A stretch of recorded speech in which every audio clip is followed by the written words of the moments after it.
ప్లాస్టిక్తో కొత్త ముప్పు. ఎముకలను తినేస్తున్న మైక్రోప్లాస్టిక్.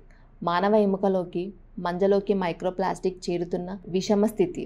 ప్లాస్టిక్ కాలుష్యం మన ఎముకల ఆరోగ్యాన్ని క్రమంగా దెబ్బతీస్తుంది. దీర్ఘకాలికంగా చూస్తే బోలు ఎముకల సమస్యలు పెరిగే అవకాశం ఉందని నిపుణులు హెచ్చరిస్తున్నారు. తాజా శాస్త్రీయ పరిశోధనలు మైక్రోప్లాస్టిక్ కణాలు ఎముక కణాల పనితీరును దెబ్బతీస్తున్నాయని చూపించాయి. ప్లాస్టిక్ వినియోగంపై నియంత్రణ అవసరమని వైద్య నిపుణులు తీవ్రంగా హెచ్చరిస్తున్నారు. ఆస్టియోపోరోసిస్ ఇంటర్నేషనల్ జర్నల్లో ప్రచురితమైన ఒక పరిశోధన భయానకమైన వాస్తవాన్ని వెలుగులోకి తీసుకొచ్చింది. ఈ అధ్యయనంలో శాస్త్రవేత్తలు సుమారు 62 శాస్త్రీయ పత్రాలను సమీక్షించారు.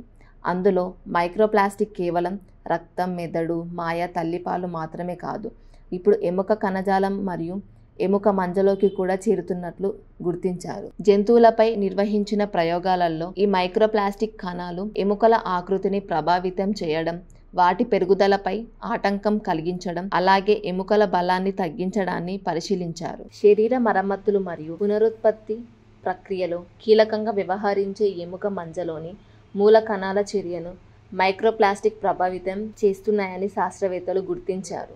అంతేకాకుండా ఇవి ఎముకలను క్షీణించడంలో కీలకమైన ఆస్టియోక్లాస్ట్ కణాల కార్యాచరణను మరింత ఉద్దీపన చేస్తాయని తెలిపారు. దీని ఫలితంగా ఎముకలు బలహీనమవుతూ సులభంగా విరిగిపోయే ప్రమాదం పెరుగుతుంది. ప్రపంచవ్యాప్తంగా వృద్ధుల సంఖ్య పెరుగుతుండడంతో 2050 నాటికి ఆస్టియోపోరోసిస్కు సంబంధించి ఎముకలు విరిగే ఘటనలు 32% వరకు పెరిగే అవకాశం ఉందని ఇంటర్నేషనల్ ఆస్టియోపోరోసిస్ ఫౌండేషన్ అంచనా వేసింది.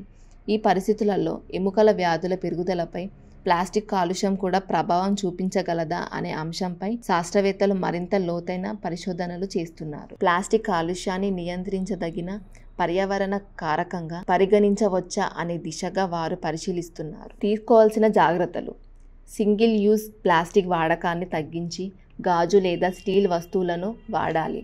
ప్లాస్టిక్ డబ్బాలలో ఆహారాన్ని పెట్టి వేడి చేయకూడదు. దీనివల్ల ప్లాస్టిక్ కణాలు ఆహారంలోకి తేలికగా కలుస్తాయి. కాల్షియం, విటమిన్ డి అధికంగా ఉండే ఆహారం తీసుకోవడం, క్రమం తప్పకుండా వ్యాయామం చేయడం, ధూమపానానికి దూరంగా ఉండటం ద్వారా ఎముకలను ఆరోగ్యంగా ఉంచుకోవచ్చు.